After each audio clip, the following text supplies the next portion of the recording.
આજ રોજ તારીખ 10/4/2025ના દિને ધરમપુર તાલુકાના કરંજવેરી ગામે શ્રી ધરમપુર વિભાગ જંગલ કામદાર સહકારી મંડળી લિમિટેડ ધરમપુરની ખાસ સાધારણનું આયોજન કરવામાં આવ્યું હતું।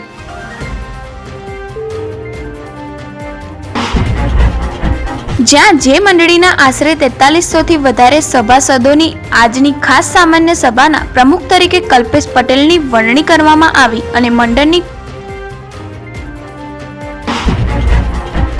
આગામી સમયમાં મંડળીના હિતમાં નિર્ણયો લેવાની તમામ સભાસદોએ સૂચનો કર્યા અને એમાં અમારો પણ પૂરેપૂરો સહયોગ રહે છે ની વાત કરવામાં આવી।